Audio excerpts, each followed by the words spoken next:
Greetings, fellow humans. Bad Mark here with another transmission from Metre Keyboards, and today we're going to be building an M0110.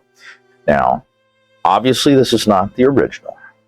And for those that may not know, the Apple M0110 was the original Macintosh keyboard that came with the Macintosh, and it lacked arrow keys as well as other keys, primarily because Steve Jobs thought that most people would use the mouse for everything, sans typing. This one in particular is a model from YMDK. It is a kit that we built, but it was also, or the original M0110, not this one, was the inspiration for a designer to go and develop the HHKB keyboard, which is the happy hacking keyboard, which I will be coming to soon. I actually already filmed a full video on this keyboard, but lost the hard drive that it was on. So unfortunately, I have to start again, but hopefully this time it'll be even better. But that'll be coming in the near future. So if you have any questions about that, make sure to gear them up for me. So today, like I said, we're building the YMDK version of this keyboard. I purchased this keyboard from the YMDK website. I'll put links down below. But we see I actually chose the one with the solenoid. Should you want to get rid of it, or I believe there's a version without the solenoid. I just chose the one with the solenoid. It's just a matter of unsoldering those two wires right there. But I wanted that solenoid experience. I do believe it can be disabled though. So, but we see that we have a flex cut PCB, hot swap, south facing, but we don't have any LEDs except for the caps lock indicator. Looks like we have the option for split backspace. I'm going to try to go with as close to an original layout as possible, depending on the keys that I have available, and I'm still kind of thinking about what switches to use to get the effects. Now, the original one, don't get me wrong, it was a fun and chunky keyboard, but it did sound very spacious. There was a lot of metallic echo in the case. Now, today, this one that we're building is, oh, pardon the cat hairs. For those of us that have cats, you know the cat hair just gets everywhere. But we're not dealing with a metal case. We're dealing with a plastic case, the original Apple M0110. We do have screw and stabilizers available, gaskets, the daughter board. What I think are the feet. I think those are gaskets. I'm not actually certain. Yeah, it does look like it's a gasket mount because I don't see. It's not like the original where it had an RJ11 jack and a coiled cable. It really looked like a phone cable back in the days.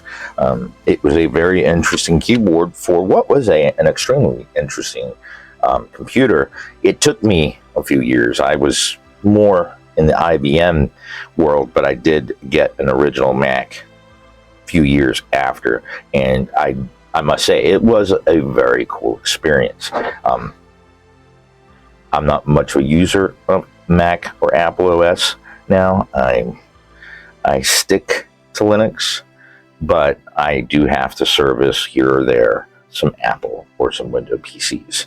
But I do miss Apple's design line. So with this kit from MDK, it looks like we have some, I would guess that's Cherry original stabilizer kit.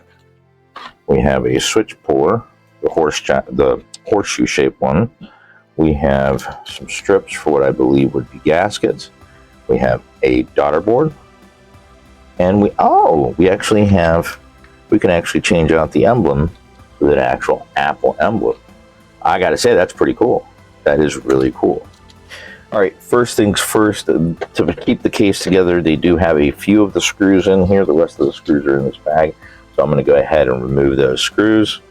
All right, so I'm going to go ahead and build it out. I'm going to go ahead and keep it stock because I want to get a good impression for how different this replica is from the original. But I'm going to go ahead and start out with the stabilizers.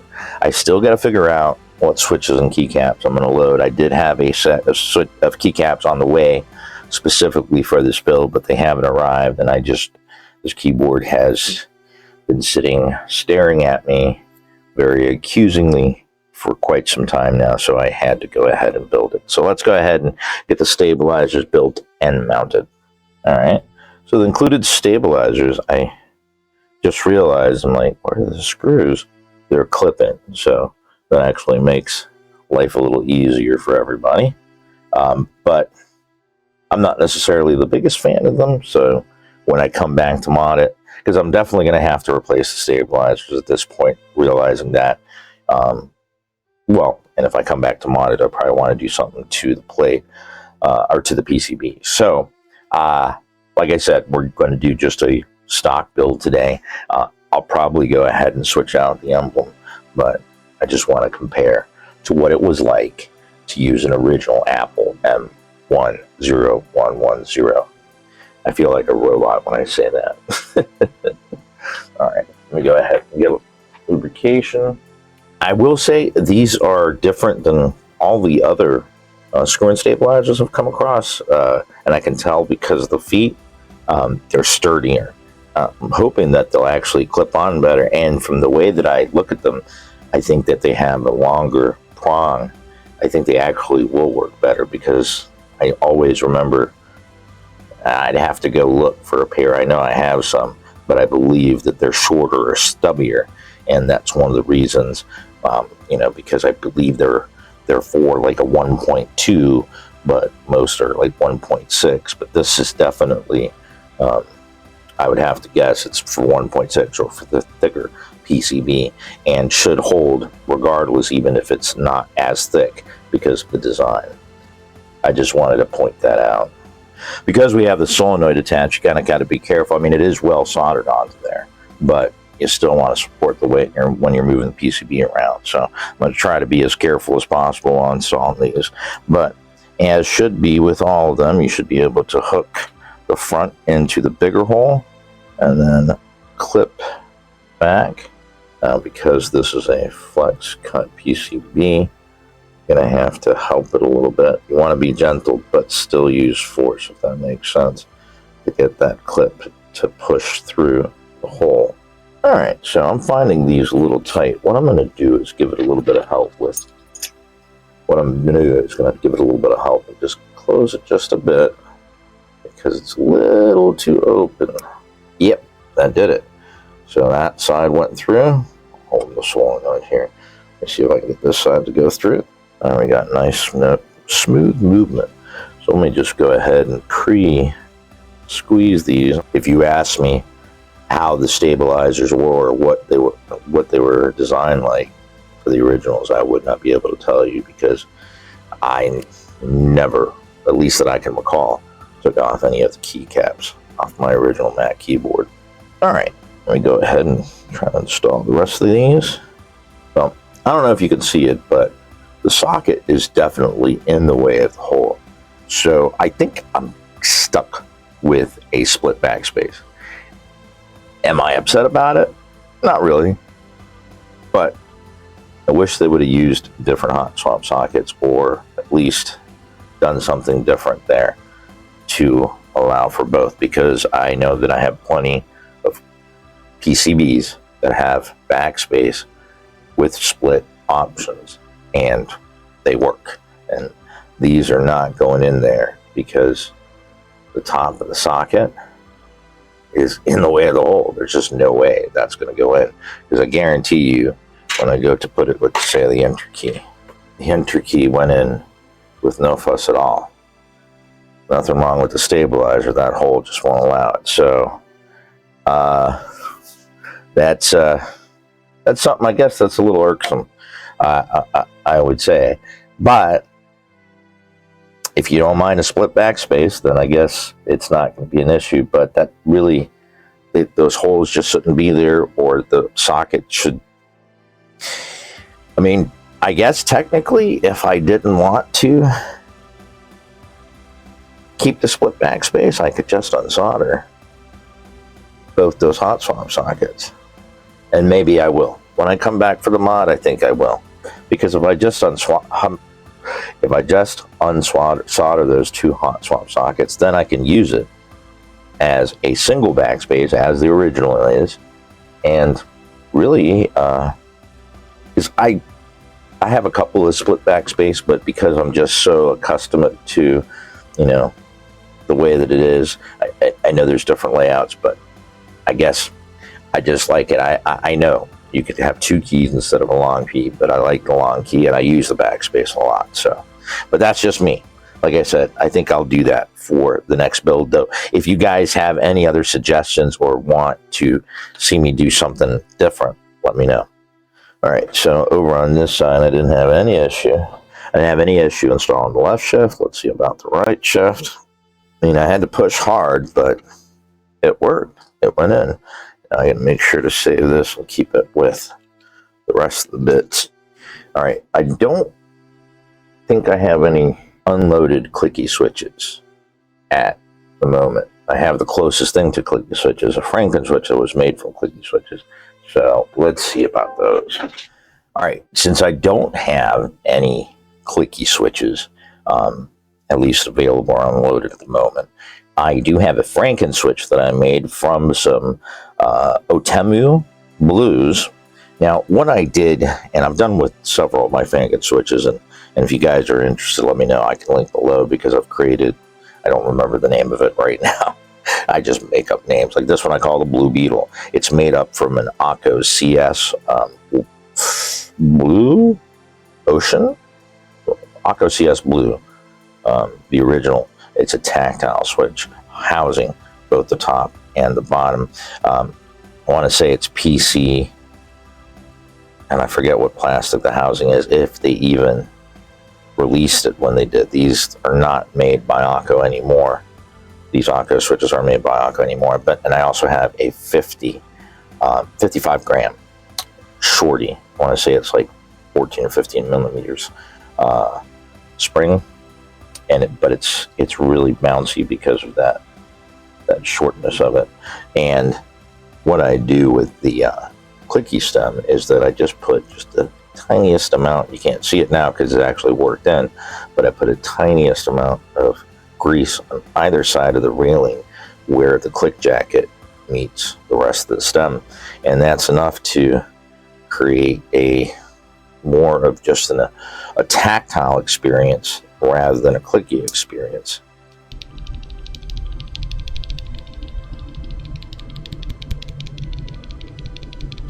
It mutes it down.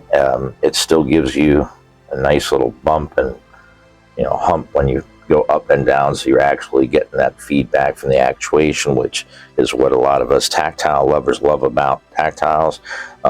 So I'm going to go ahead and use these for this build. I mean, obviously we're not going to be close because we're dealing with plastic instead of, I believe it was a steel alloy that the original was made out of. But that said, I mean, we're getting as close as we can. We want to have some fun. And these are about as close to clicky as I can get.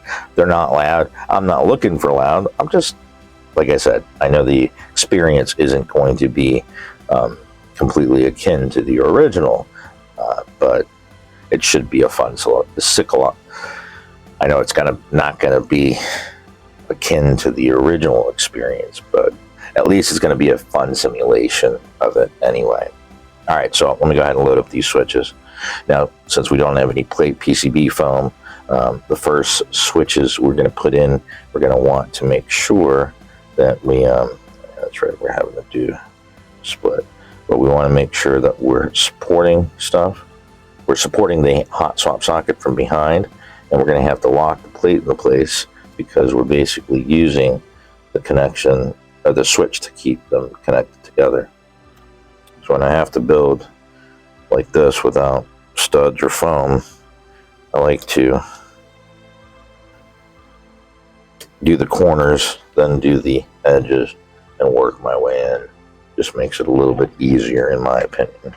Now we do have a lot of flex cuts on this PCB, so you really are going to want to use either a plate fork, which I do have a couple. I don't have one handy, but they basically are like this, but they have fork, so there are 3 or 4, basically, so that you can lift up on the plate and make sure that the switch locks into place. Because the more switches you lock into place, the easier the rest of the board's going to become, even if it is flex cut. Unless it's individual flex cut, I guess you do kind of have to do that individually.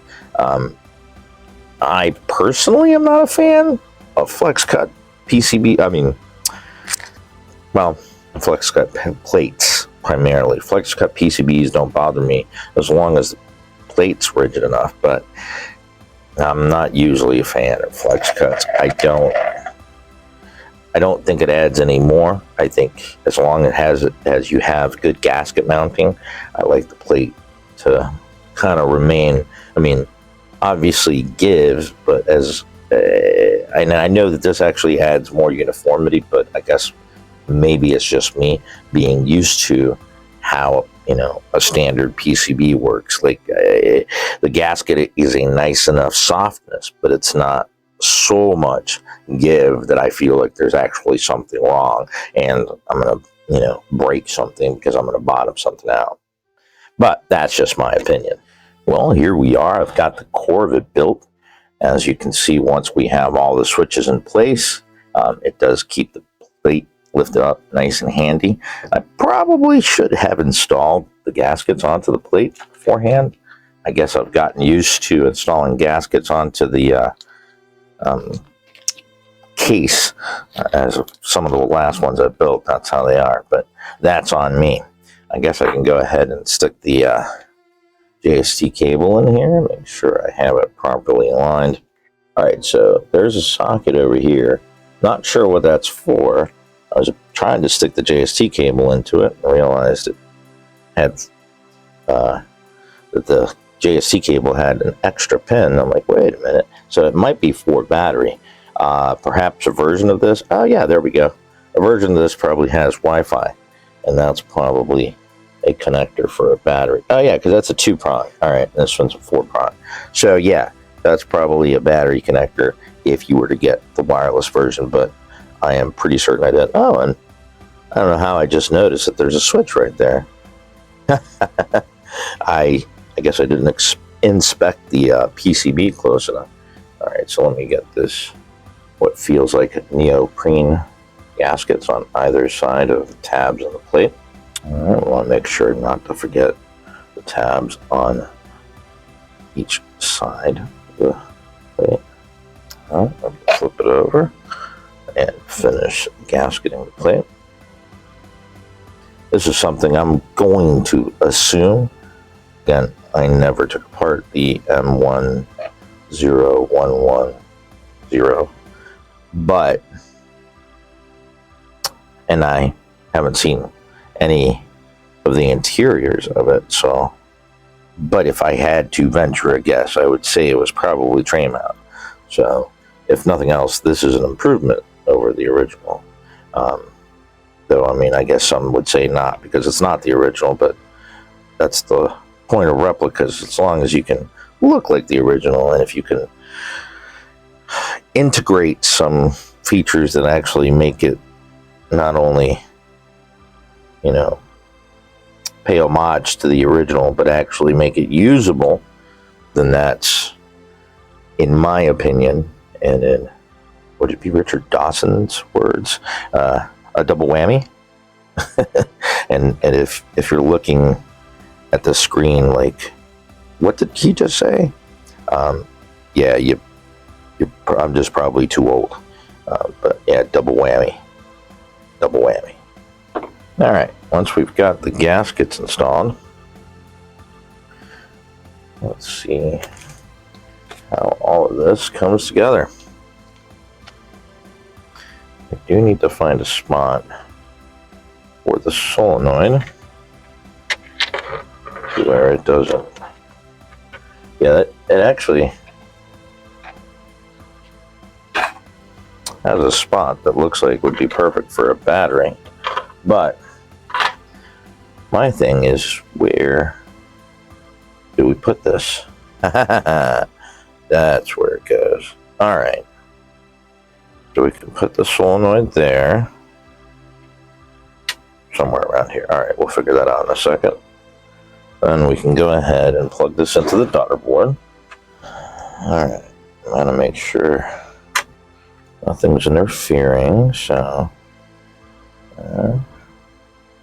get the tabs all into their spot. Oh, looks like we have lost the gasket, or I forgot to install it. Most likely I forgot to install it. Those are actually some very nice pads. They give a nice gasket feel, that's for sure. All right, so that should keep everything in place. Oh, no, never mind. All right, trying to keep everything sandwiched together. Get all these screws into place. And then tighten them down. I like to not tighten them all the way, just get them started, correctly threaded, and then go to all of them.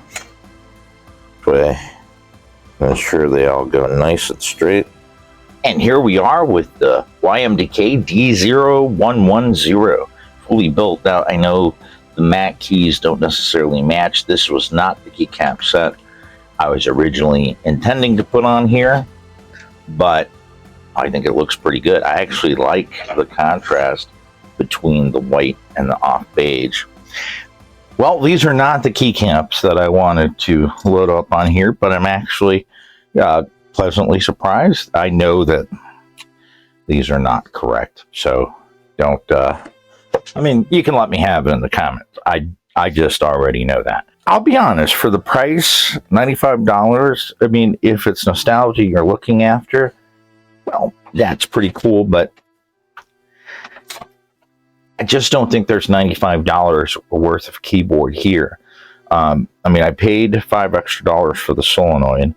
I don't know if I got the Bluetooth version or not, but it does look like there is a Bluetooth antenna and a battery connector, but there's very little documentation, though I will say that YMDK was quick to respond to me. I mean, within minutes on their web chat when I asked for the JSON file for VIA. There was nothing wrong with the modifier key. It just appears that because there is nothing holding the plate and the PCB together, that if you are to switch out switches and or keycaps, the pressing on it, because both the plate and the PCB are flex cut, are going to basically keep the plate and the PCB together, but far enough apart to where a lot of keys are not making full contact. So while I do plan to come back to this, especially once the right keycaps arrive, I am going to foam this up because it is very light. It's not very substantial.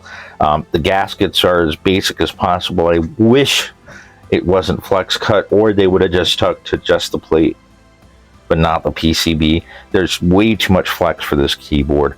But that said, I love the HHKB layout. I know that HHKBs are on the pricier side of things, so if you're looking to build one yourself and you really want to get that classic Mac look, then I mean, this might just be a good choice. I mean, I kind of, like I said, I want to come back and I'll probably unsolder those two extra sockets, because there's no way that the stabilizer is going in with those sockets there. So it's not as well designed as I would have liked. It doesn't have any LEDs. Now, the original didn't either, but at $95, I would just, I don't know, I feel I got a case which is extremely, it's about the thinnest plastic that I've seen, and I mean, you can tell it has flex. I don't want to screw it up, but it does have flex. The plate is FR4, the PCB flex cut, and besides the gaskets, which are just pour on foam, and the daughter board, there really isn't much to this keyboard.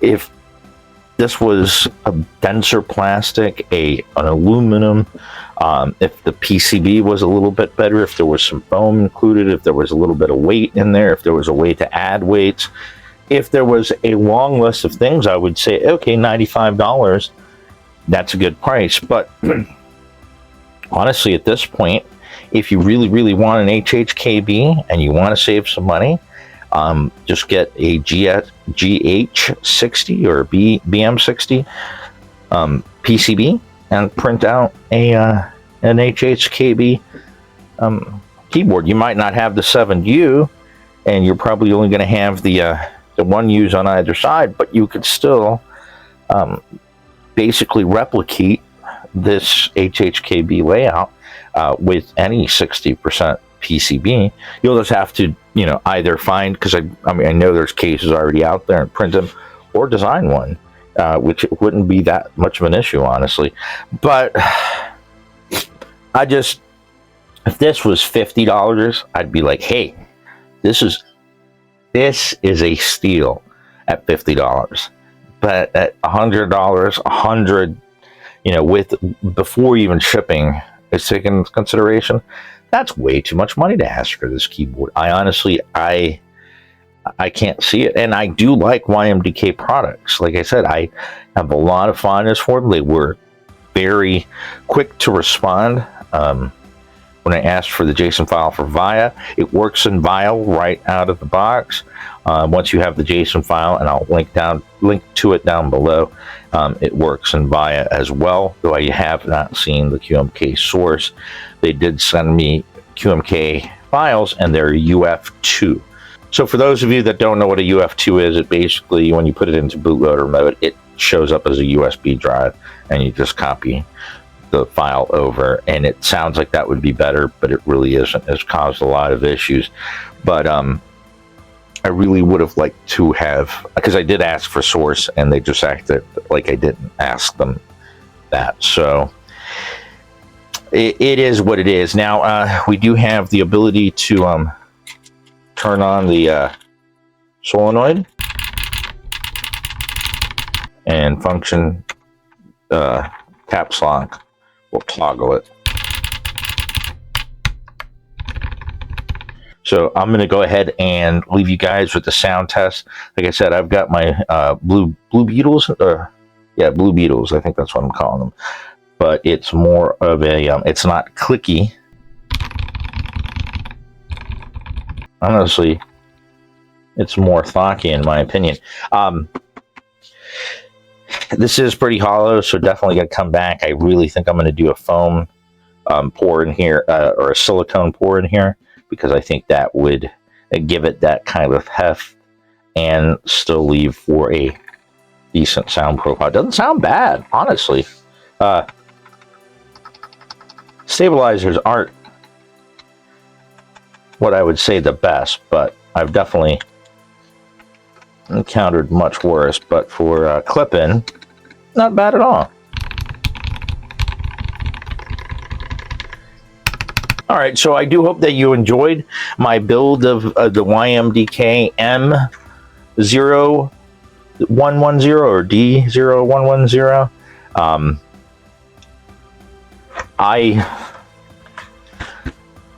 I think I might like this better once I mod it, but again, I paid for this out of my own money, and I do feel like I overpaid for it.